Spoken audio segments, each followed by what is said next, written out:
નમસ્કાર મિત્રો, અક્ષર અકાદમીના online platform પર હું પ્રોફેસર ડૉક્ટર વી.સી. રાઠોડ આપનું સ્વાગત કરું છું. મિત્રો, આપણા ગુજરાતી ગઝલકાર અમૃત ઘાયલની આજે પુણ્યતિથિ છે. પાળિયાને બેઠા કરી શકવાની ક્ષમતા ધરાવતા આ ગઝલકારની એક ગઝલ કે જેમાં શબ્દે શબ્દમાં ખુમારી ભરેલી છે, એ ગઝલ આજે આપણે જોઈશું. ખૂબ જ ખુમારી ભર્યા જીવનનો ઉપદેશ આપતી આ ગઝલ છે. આમ તો સાહિત્યકાર પોતે સીધી રીતે ઉપદેશ આપતો હોતો નથી, પણ પોતાના કવન દ્વારા એમાં જે વાત કહેશે એમાંથી આપણને ઘણીવાર પ્રોત્સાહન અને પ્રેરણા મળતા હોય છે. તો આવી જ એક ગઝલ આજે આપણે જોઈશું. ખૂબ જ સરસ એવી ગઝલ છે. મને આવડે એવો પાઠ કરું છું. જોઈએ. રસ્તો નહીં જડે તો રસ્તો કરી જવાના, થોડા અમે મૂંઝાઈ મનમાં મરી જવાના, નિજ મસ્ત થઈ જીવન આ પૂરું કરી જવાના, બિંદુ મહી ડૂબીને સિંધુ તરી જવાના, બિંદુ મહી ડૂબીને સિંધુ તરી જવાના.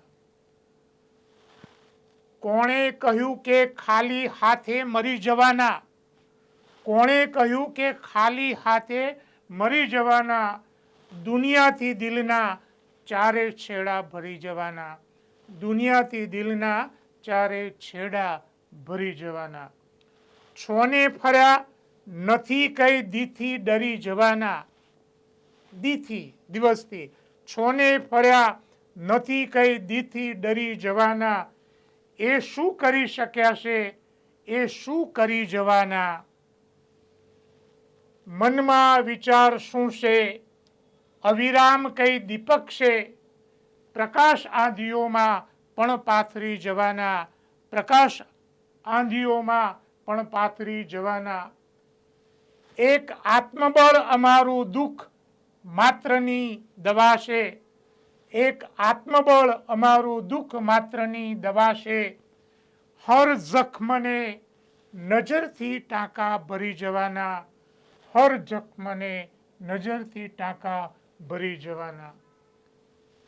સ્વયં વિકાસ છીએ સ્વયં વિનાશ છીએ, સ્વયં વિકાસ છીએ સ્વયં વિનાશ છીએ, સ્વયં ખીલી જવાના સ્વયં ખરી જવાના, સ્વયં ખીલી જવાના સ્વયં ખરી જવાના. સમજો છો શું અમોને સ્વયં પ્રકાશ છીએ, સમજો શું અમોને સ્વયં પ્રકાશ છીએ, દીપક નથી અમે કે ઠાર્યા ઠરી જવાના, દીપક નથી અમે કે ઠાર્યા ઠરી જવાના. એ કાળ કઈ નથી ભય તું થાય તે કરી લે, એ કાળ કઈ નથી ભય તું થાય તે કરી લે, ઈશ્વર સમો ધણી છે થોડા મરી જવાના, ઈશ્વર સમો ધણી છે થોડા મરી જવાના. યાંત્રિક છે આ જમાનો ફાવે છે વેગવાળા, યાંત્રિક છે આ જમાનો ફાવે છે વેગવાળા, એ યુગ ગયા વિચારી પગલા ભરી જવાના, એ યુગ ગયા વિચારી પગલા ભરી જવાના. અને છેલ્લે કવિ ખુમારીથી કહે છે, દુનિયા શું કામ અમને મિટાવી રહી છે, દુનિયા શું કામ અમને મિટાવી રહી છે, આ ખોળિયું ખુદ અમે ખાલી કરી જવાના, આ ખોળિયું ખુદ અમે ખાલી કરી જવાના.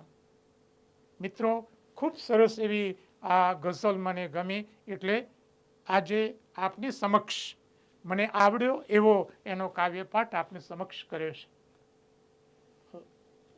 સરસ એવા એના બીજા બે થોડીક કાવ્ય પંક્તિઓ છે. ચડી આવે યદી ભૂખ્યો કોઈ હાંકી કાઢે છે, ચડી આવે યદી ભૂખ્યો કોઈ હાંકી કાઢે છે, નથી કઈ પેટ જેવું અન્નકૂટ એને જમાડે છે. કરાવે છે મકાનો ખાલી મંદિર બાંધવા માટે, કરાવે છે મકાનો ખાલી મંદિર બાંધવા માટે, અહીં માનવને મારી લોક ઈશ્વરને જીવાડે છે. આ પણ અમૃતઘાલને સરસ એવી પંક્તિઓ છે. કવિ તળપદી ભાષામાં એ પોતાને જે કહેવું હોય એ બધું કહી દેશે. રખે તું માનતો હું સુખી છું, રખે તું માનતો હું સુખી છું, કે હું એ તારી જેમ જ બાપડો છું, કે હું એ તારી જેમ જ બાપડો છું. ફર્ક એટલો છે, ફર્ક એટલો છે, તું ઈદનો છે અને હું માનતાનો બોકડો છું. રાઈટ, સરસ એવી આ પંક્તિઓ મને ગમે છે એટલે મેં અહીંયા મૂકી છે.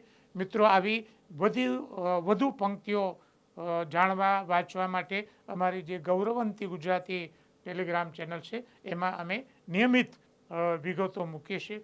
કવિના જીવન વિશેની પોસ્ટ પણ અમે આજે અમારી ટેલિગ્રામ ચેનલમાં મૂકીએ છીએ. પરીક્ષાની તૈયારી કરતા વિદ્યાર્થીઓ માટે અમારી બે મહત્વની ટેલિગ્રામ ચેનલ છે, બીસી રાઠોડ કરંટ અફેર્સ અને ગૌરવંતી ગુજરાતી.